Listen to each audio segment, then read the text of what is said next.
Hello, Momo. It's Jason from Chivalry Ain't Dead. I wanted to talk about bitterness today. Um, the first time I really realized I was bitter towards somebody was when I realized I was bitter towards my father. Um, he was an alcoholic for a long time. He's recovered now, and he's doing great.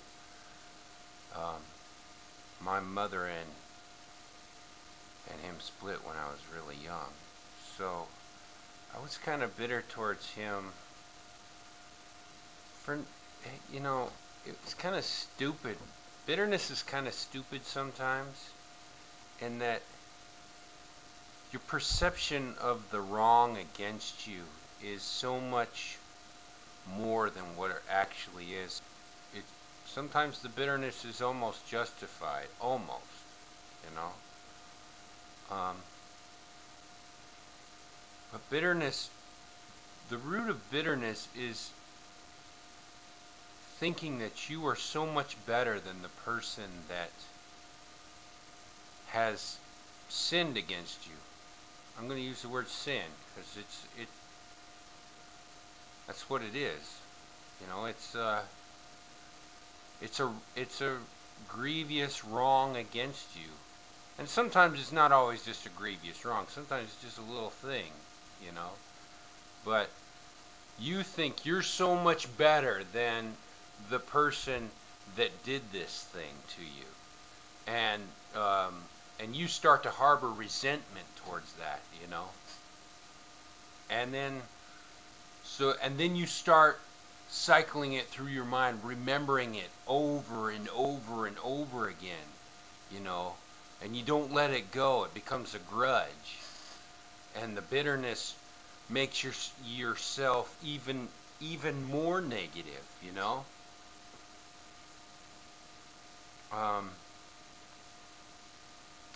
There was a time, it was the stupidest little argument I've ever had with somebody.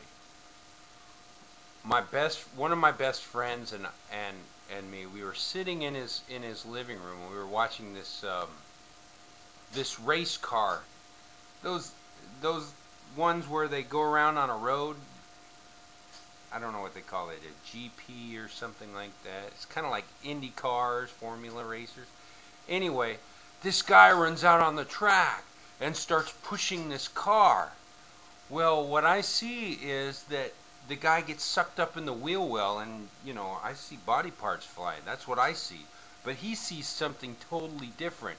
And the seed of bitterness starts to grow there, you know. And we never really noticed until later. We stopped talking to each other. We started kind of hating each other over this little stupid thing. And the pastor at my church asked me one day, why are you mad at your best friend? And I said, well, there was this car thing once, you know. And he's like, no, that's not it. And then he went to my friend, and he said the same thing. And so he was kind of the broker that kind of showed us how stupid we were being. So bitterness can sometimes just be the stupidest, littlest thing that will just get in the way of a good friendship or something, you know. I loved this girl for a long time, and she had some problems and stuff. I'm not going to go into that, but she just totally scorned me big time, you know. And I was bitter towards her for a long time after that, and I had to come to terms with that and just forgive her,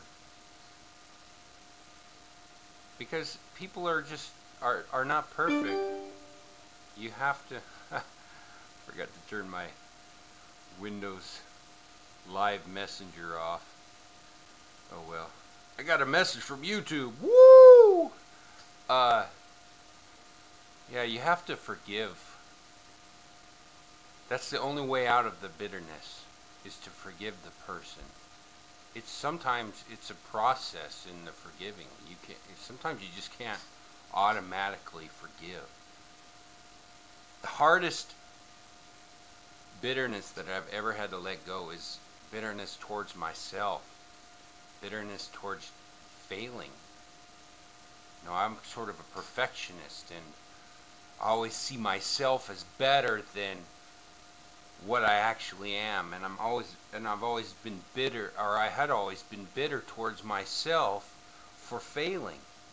And I never really knew that. I was just laying in bed one night and I said, why am I so angry at people?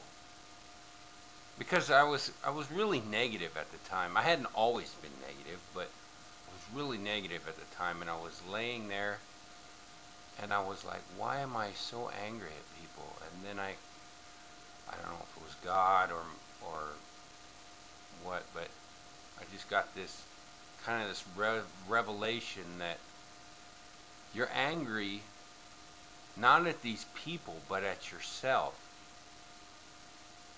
You're not willing to forgive yourself for failing. And that was sort of an epiphany. It kind of released me. Well, I remember, I think, crying. Once I did actually forgive myself, I'm actually able now to forgive myself for failings each time it happens, and try to do better the next time,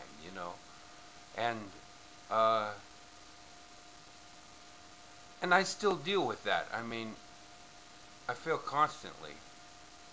I'm sure everybody fails constantly. There's no way to be perfect. There's a book out. Where is it? It's called How to Be Free from Bitterness. It really goes into depth into this psychiatric problem of bitterness.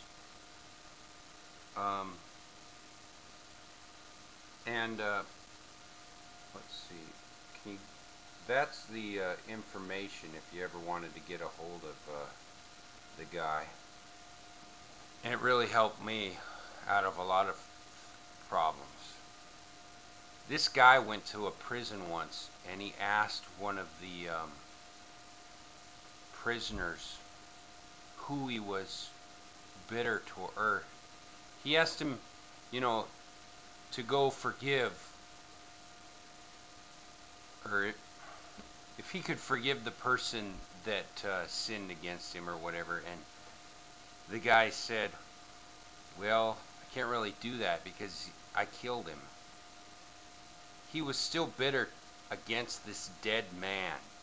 He was the guy was dead, and he's still bitter. There just couldn't be any mending there, really. And the guy that wrote that book realized that the only way to release yourself from the bitterness is to forgive the person that sinned against you. And to release it. And once you do that, you start to forget actually what the crime is, because you're not going over and over and over and over the thing. That's what bitterness is you keep on remembering and remembering and remembering it, and getting angrier and angrier and angrier, until finally you're just this twisted being, that hates everyone, basically. And you can see it on faces. I wasted a lot of years being bitter towards myself and other people, so I wanted to share that. The way out is forgiveness, forgiving others, and picking up from that and springboarding to bettering yourself. I think you're good at explaining it a little bit better.